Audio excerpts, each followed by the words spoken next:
La team, bienvenue à tous sur cette nouvelle vidéo. Dernière vidéo avant la reprise tant attendue.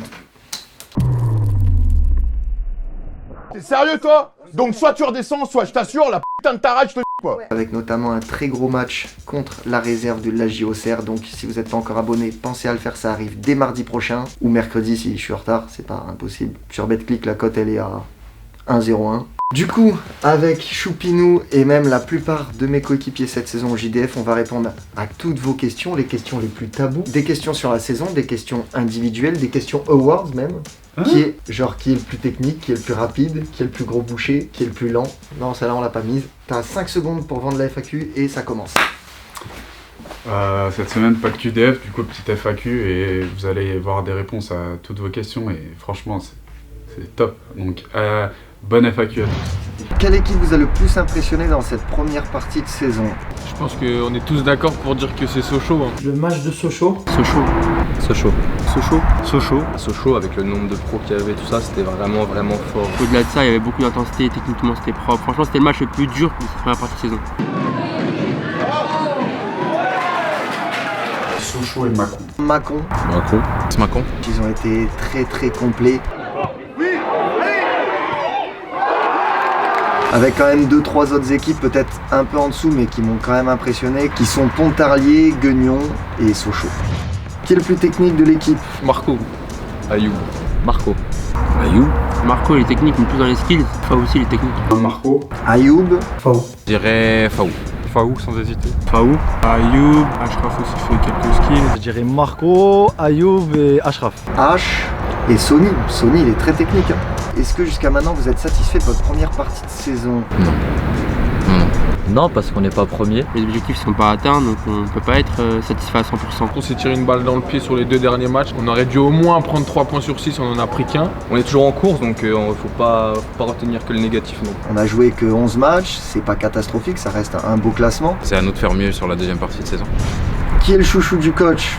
Ayoub. Ayoub. Ouais, je pense que vous savez tous c'est qui. Peut-être Tanguy. Ayoub et Tanguy, les deux. Tanguy. Non, Ayoub c'est le chouchou. Ayoub, quand il arrive. Vraiment Ayoub. Voilà, Ayoub, ménage-toi Ayoub. Il y a Ayoub, après il y a Tanguy. Avez-vous des regrets pour cette première partie de saison? Franchement, ça dépend de la philosophie de chacun. Il y a des gens qui disent ça sert à rien d'avoir des regrets. Moi, j'ai des regrets. Certains points perdus bêtement. Morteau, Dijon, Guignon aussi. Ouais, c'est les 3 matchs où on fait nul, où normalement on aurait dû repartir avec 3 points. Et aussi quand même un petit regret en Coupe de France. On se fait éliminer 1-0 contre une N2, un peu frustrant. Envisages-tu une carrière de musicien? Bébert qui nous demande ça. Non. Mes rêves de musicien sont révolus. Oh. Essayez de chanter avec moi. S'il vous plaît, tapez pas des mains parce qu'il y a beaucoup de gens qui n'ont pas le sens du rythme ici. J'aimerais que le temps s'arrête lorsqu'on se parle, que l'on soit à nouveau deux sans se faire ce mal. Par contre, j'ai un album, un EP de 6 chansons que je sortirai peut-être un jour. De toi? Ouais. Je veux voir ça. Ah non, c'est non. En plus, j'ai mal lu la question, c'était après le foot. Après le foot. Non, c'était avant. Mais j'ai vraiment un EP que j'ai mixé, tout ça. Pour combien de likes sous cette vidéo ça sort? L'album? Sur ta chaîne YouTube, une musique, une et chanson. On fait un clip. Et vraiment on le clip. Mais le clip sera volontairement éclaté, tu sais. Pour combien de likes? Non.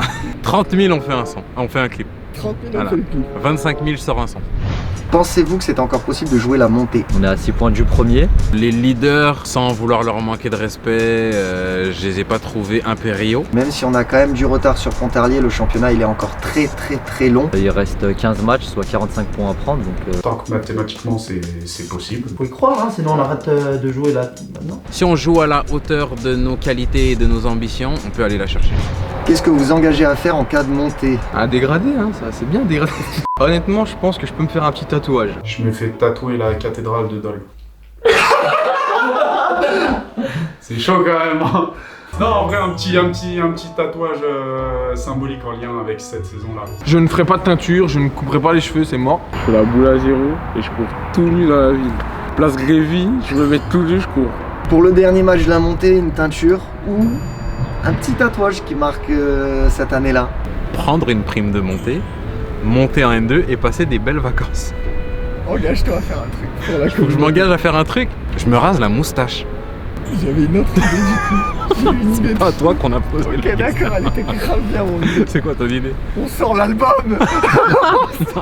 C'est barbiche rouge. La Ok, barbiche allez, rouge. la barbe. Je ne ferai pas de teinture, je ne couperai pas les cheveux, c'est mort. Rouge et blanc, tu sais.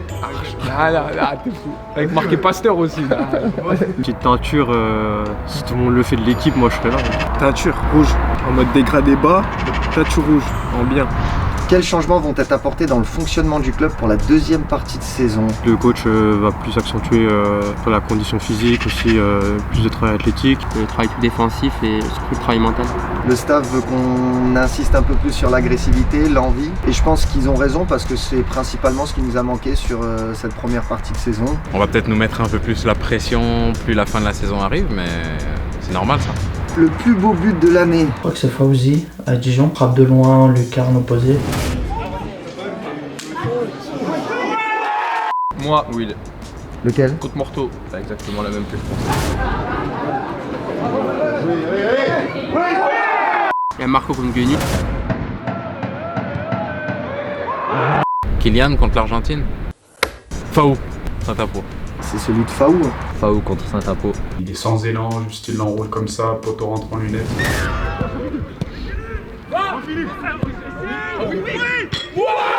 Alex nous demande, vos adversaires ont-ils un état d'esprit différent quand ils vous affrontent car vous êtes connus? C'est difficile à dire parce qu'il faudrait comparer avec les matchs qu'ils jouent contre les autres équipes. On peut très bien chanter la chanson et se dire ouais les gars, on est sur YouTube, donc quand les équipes nous jouent, elles ont un peu plus d'envie. Ça lui fait plaisir, oui. Oui. Ouais, clairement. Chaque match, on a attendu, on se fait insulter. À deux doigts de tordre des salopes. On va les tuer. Comme on fait des vidéos sur tous les matchs, ils ont pas envie, je pense, d'être ridicules quand la vidéo elle sort. Donc inconsciemment, je pense qu'il doit y avoir un petit peu plus de hargne. Dès qu'on va jouer quelque part, sans même parler que de l'équipe adverse, on est très attendu dans les tribunes, etc. Même en Coupe de France, même quand des petites équipes, partout.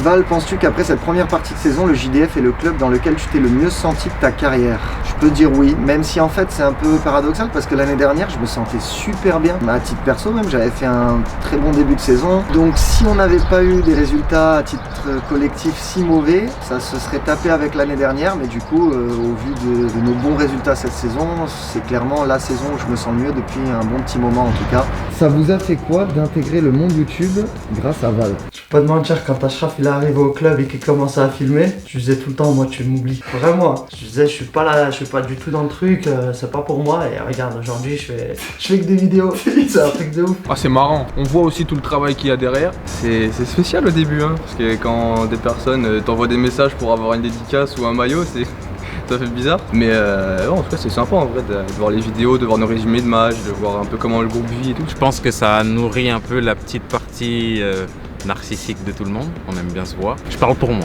voilà. Après moi, j'avais commencé ma chaîne YouTube depuis l'année d'avant. Ça a pris une autre ampleur avec l'arrivée de Val, donc la question c'était? La question, ça vous a fait quoi d'intégrer le monde YouTube grâce à Val? Du bien. Est-ce que ça arrive aux joueurs hors Val et H de se faire reconnaître dans la rue?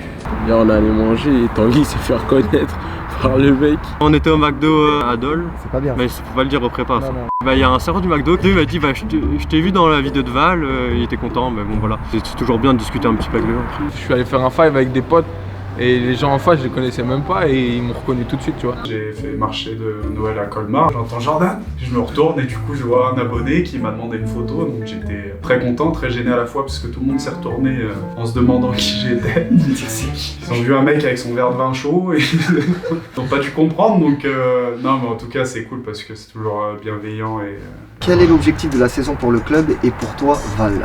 Il suit les Kidef ou pas? La montée, rien d'autre. Qui est le plus gros boucher de l'équipe? Ous? Captain Ous. Ous? Val. Huss. C'est vrai ça? J'ai pas pensé. Erwan il met beaucoup de coups quand même. Val c'est en match mais Erwan à l'entraînement. Huss, moi je dirais Huss, ouais. Huss numéro 1. Et toi c'était pas mal. Toi en deuxième. Huss et toi. Tu peux tourner la caméra? C'est toi. Et j'aurais pas soupçonné ça, mais oui, clairement. Je fais un top 3. Top 3. Top 3. Huss. Jordan. Jordan, ouais. Jordan quand il pète un câble, ouais. Louis. Oh là là. La terreur des crampons des gens. Louis. Depuis quelques temps, il y a Jordan qui commence à mettre des bons brins aussi. Abdallah quand il veut aussi. Ouz, Joe, Abdallah et moi quand même, hein, j'ai mis quelques bons brins. Louis. Louis. C'est vrai. Louis, c'est abusé. Il veut pas faire mal, mais il fait mal. Pourquoi faire autant tourner le 11 titulaire à chaque match malgré les ambitions de monter, même si c'est pour faire jouer tous les joueurs? C'est la philosophie du coach. Quand tu as un groupe aussi étoffé que le nôtre, c'est un peu compliqué de dégager un 11 et des remplaçants. Donc il a opté pour un système de rotation avec toujours la performance, parce que t'as beau être un bon joueur et dans la rotation, si t'es pas bon, on va pas te faire jouer juste pour te faire plaisir. Il y a certaines rotations qui ont été peut-être mal faites, mal effectuées à certains moments, mais en tout cas ça baissait pas le niveau de l'équipe, donc pour ma part j'étais pas choqué de ça en tout cas. On est plus ou moins tous au même niveau et je pense que c'est pour ça que le coach veut faire comme ça, concerner tout le groupe et pas perdre des joueurs en cours de saison. Votre top 3 des meilleurs joueurs du JDF? Ashraf Beris. Marco, il a eu des grosses perfs aussi. Et Sonny, il a bien performé la première partie de saison. Ouais. Val Ashraf, déjà, parce que H, ça a été, je crois, le plus décisif. Toi, parce que t'as été très très régulier. Troisième, je mettrais quand même, je mettrais un Marco quand même. Il a fait quand même beaucoup de différence. Ashraf, t'as envie de le mettre. Ashraf il a en les 1. meilleurs stats. Moi en 2. Sonny en 3. Sonny en 3. Moi, Marco, allez Ayoub. Ashraf, Marco, on va dire Wilfried. H bien sûr qui a été très décisif, nombre de buts et de passes D. Marco, Will qui fait une très très belle saison en tant que numéro 9. Faou, Ashraf, Val. Pour moi je mettrais Tierno, Marco aussi. Et après je dirais un mec comme même Will qui arrivait en cours de prépa, je trouve qu'il a fait quand même une bonne première partie de saison. Moi je vais faire un top 3 pour chaque ligne, genre pour la ligne des défenseurs je vais mettre Keno, pour les milieux c'est dur. C'est dur, mais franchement Sonny, pour la ligne des attaquants, je mettrai Marco. Salut l'équipe, quel est votre programme de la semaine en moyenne? Merci et force pour la montée, vous pouvez le faire. Notre programme c'est à peu près toujours le même. Le lundi, on a une première séance le soir où c'est assez court, ça dure 1h, 1h15 et c'est une sorte de gros décrassage pour remettre en route. Ensuite, le mardi matin, on est à la salle de sport. Le mardi soir, séance classique sur terrain. Le mercredi matin, c'est souvent spécifique attaquant sur terrain. Le mercredi soir, de nouveau séance classique. Le jeudi, c'est repos, on est off. Et pour finir, le vendredi soir, séance plutôt courte, une sorte de mise en place pour travailler le match du lendemain. Faites-nous une impopulaire opinion sur le foot. Pour moi, Lewandowski, c'est le meilleur buteur de l'histoire. Le meilleur attaquant de l'histoire. Mais c'est le meilleur joueur de tous les temps. J'ai toujours dit que Cristiano, c'était le meilleur joueur du monde. Pour moi, le poste le plus sous-coté et même l'un des plus importants au foot, c'est le poste de latéral. Oh, comme c'est bizarre! On doit défendre face à des ailiers techniques qui veulent nous humilier, on doit dédoubler, apporter offensivement, on doit faire des passes D, on doit avoir un cardio de fou. Clairement, ce poste est complètement sous-coté. Dites-moi dans les commentaires. Chelsea, à l'heure actuelle, mériterait d'être la meilleure équipe et d'avoir une reconnaissance comme la meilleure équipe du monde. Et ils sont trop sous-estimés, même si en ce moment c'est compliqué. Mbappé, il peut pas trop discuter football avec Messi et Neymar. Le match France-Brésil de Zinedine Zidane, surcoté. Surcoté. Fais pas semblant, surcoté. Surcoté. Avez-vous un centre pour jeunes? Alors non, vu qu'on n'est pas un club qui a de statut professionnel étant donné qu'on est en National 3, on ne peut pas avoir de centre de formation. Par contre, les jeunes évoluent quand même à très bon niveau puisque toutes les équipes sont au niveau régional. Val, comptes-tu rester au JDF la saison prochaine? Alors dans l'idée oui, là j'ai vraiment envie de m'inscrire dans un projet long terme, je l'ai déjà dit. Ici toutes les conditions sont réunies pour que ça se passe très bien et qu'on puisse avoir des objectifs ambitieux. Donc étant donné que je suis ambitieux aussi, j'ai envie de rester dans un club comme le JDF clairement. Pour vous, quel est votre meilleur match de cette saison? Je suis pas la bonne personne à qui il faut poser ces questions-là. Je sais même pas contre qui on joue le prochain match. Le premier match contre Grand Villard, c'est le seul match où on prend pas de but, donc c'est le match le plus abouti pour moi. Mâcon, où on met 16-0, on a pris du plaisir. Saint-Apollinaire, dans l'envie et l'abnégation, on a fait un très très gros match. On a pris un rouge dès le début. Et on a su montrer un état d'esprit remarquable, on s'est battus les uns pour les autres, on a été solide et on a gagné 3-1 à l'extérieur. En vrai de vrai, qui est le plus gros chambreur? Diable de V. Ashraf, ouais. Ashraf. Ashraf, hein, comme d'hab. Poison, chambreur. H il chambre. H il aime trop ça, c'est H. Oh, Ashraf. Ashraf. Chambreur et chambreur light. Et même chambreur dans la méchanceté, Ashraf. Est-ce que l'un d'entre vous dans l'équipe a l'objectif de signer dans un club pro? Non, on est juste une bande de collègues. La question c'est qui a pas l'ambition de signer dans un club pro? C'est plus ça la question. On a tous envie d'atteindre le haut niveau. Donc l'objectif, ouais, je pense que la plupart oui. Peut-être encore plus les plus jeunes, parce que quand on a moins de 25 ans, on a encore plus de chances d'atteindre cet objectif. Ils sont là, ils travaillent tous les jours, ils s'entraînent tous les jours, ils se battent tous les jours pour justement atteindre le plus haut niveau. Quel est le joueur le plus prometteur pour le futur? Question piège, c'est pas bien, hein, c'est pas bien. Parce que j'ai beaucoup de chouchous dans l'équipe. Le plus prometteur, Ayoub et Marco. Ça se joue entre Marco et Ayoub. Marco, il a un très très gros potentiel. Je dirais Marco, parce que j'ai l'impression qu'il est un peu plus malléable qu'Ayoub. Donc je dirais Marco. Mais Marco est très têtu aussi. Donc c'est le moins têtu des deux. Qui raconte les meilleures blagues? S'il vous plaît, répondez-moi. Adri. Adrien. Non, c'est faux, c'est extrêmement faux. C'est ironique, hein. John, ton humour. Tu penses qu'il faut une blague de John ou d'Adri là, suite à ça? Tu veux faire des vraies vues intéressantes, c'est John. Si tu veux des zigotos, c'est Adrien. Adri, je te laisse nous raconter une blague de suite. Quel est le plat préféré de John? Vas-y. Les œufs. John d'œuf. John, il est pas mal dans les blagues. Hein. J'aime bien son humour à John. John? En termes de spontanéité, je dirais Adri, mais qui les raconte le mieux, je dirais Ashraf. J'aime bien sa manière de raconter les blagues parce qu'il n'arrive pas à les faire sans rigoler et son rire me fait rire. Quand on a été formé longtemps par des clubs de Ligue 1 ou Ligue 2, est-ce qu'on ressent une sorte d'échec à évoluer en N2, N3? Oui. Je pense que tous les joueurs qui ont fait un centre de formation pro ressentent un échec quand ils n'arrivent pas à atteindre leur objectif. Tu peux pas te dire que c'est un échec pendant longtemps, sinon tu vas y rester toute ta vie. Pour les joueurs qui sont dans ce cas-là, c'est combien de temps tu vis cet échec-là? Il faut continuer. On a vu des parcours avec des joueurs qui sont révélés vers les 23, 25 ans, même s'il y en a de moins en moins, mais ça existe, donc il faut s'accrocher. Sur une partie de saison ou une saison, ça peut rebondir, donc faut vite arriver à passer à autre chose et à se rendre compte que c'est la vie. Dans le foot, il y a beaucoup d'appelés, peu d'élus, et c'est comme ça. Valentin, quel est ton objectif de 2023? Monter en National 2. C'est clairement mon objectif footballistique. Petite question, vous êtes payé pour faire du foot? Oui. Ouais. Sinon je serais pas là. 80% des joueurs de l'équipe, oui.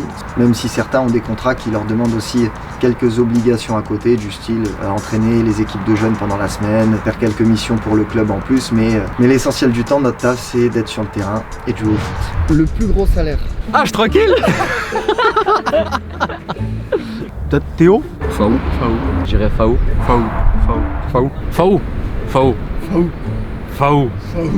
Fawzi peut-être parce qu'il a, je pense, la plus belle carrière. Il a été pro à l'AS Monaco, il a plusieurs saisons en Ligue 2. Le plus gros salaire de l'équipe là? Un Fawzi ou un Ashraf Peris. Et même si c'est mes frérots, je sais, j'ai pas l'info. Quelle a été votre plus grande réussite footballistique? À 17 ans, j'ai pu jouer contre Monaco en Coupe de France. J'étais en R1 et on avait sorti Villefranche CFA le tour précédent. Je dirais avec Choupinou, un 16e de finale en Coupe de France contre une Ligue 1, c'est quand même quelque chose de très beau dans la carrière, on va dire, d'un footballeur semi-pro amateur. Bien évidemment, il y a la montée la saison dernière et le parcours en Coupe à Alès où on a joué un 16e de finale contre Montpellier. C'est d'avoir connu les youtubeurs. C'est mon compte Insta, c'est les QDF. C'est vraiment ça? C'est la plus grande. C'est le sommet. Franchement, j'ai pas jamais joué plus haut, donc c'est pas... Les reprises dans le groupe national quand j'étais à Bourg-en-Bresse. Moi j'ai signé pro, ouais. C'était un peu un aboutissement. Jouer encore et de gagner ma vie grâce à ça. Il y a la majorité des gens avec qui j'ai joué qui ont été formés à l'Impact de Montréal, qui n'ont pas signé pro à l'Impact de Montréal, ils sont retournés à l'école et ils font autre chose aujourd'hui. Quand j'ai signé pro et quand j'ai repris avec l'AS Monaco la saison de 2013, quand il y avait les Falcao, les Abidal. En fait, je les voyais à la télé et l'année d'après, je jouais avec eux, c'était incroyable. Lorsque j'ai signé de Vannes, donc le club où j'ai été formé jusqu'à mes 15 ans, où j'ai pu signer à Guingamp, voilà, pour le centre de formation. Le plus râleur sur le terrain? Tu regardes beaucoup, Will, ouais.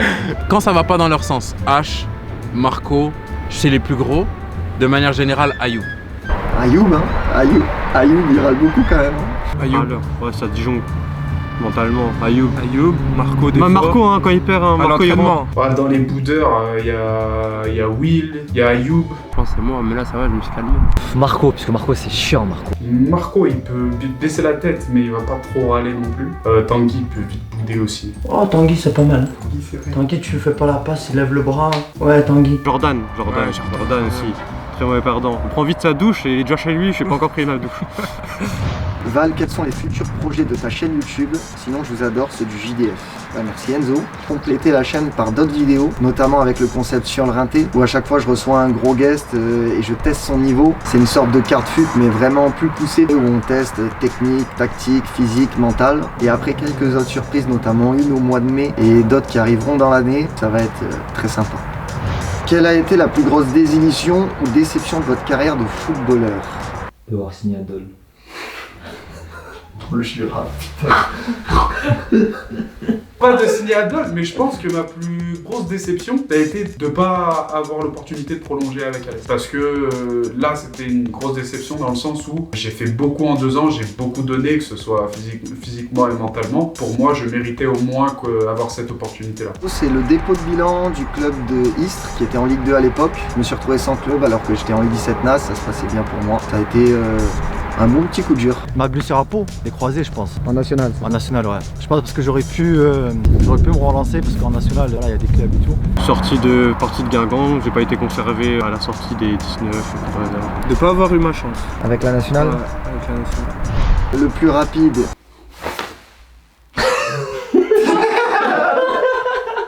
Parce que vous m'avez jamais vu lancer aussi.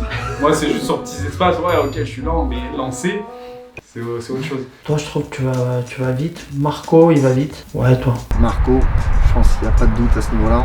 Ouais, entre Marco et Erwan. Les GPS, Erwan. 33, je crois. Abdallah. Ah bah Marco. Ken il va très vite. Abdallah ou Marco. Marco va vite aussi, mais je pense Abdallah. Plus rapide, Erwan. Le plus grand joueur avec qui vous avez joué? Soit Enzo Lefebvre, Yann Valéry, Julien Le Cardinal. C'est Clément Bilmaz qui joue à Annecy. Voilà, sinon après j'ai joué dans le même centre de formation que Thomas Meunier. Vous le savez, j'en ai parlé sur ma chaîne, j'en ai parlé sur TikTok, c'est monsieur Kylian Mbappé à l'AS Monaco.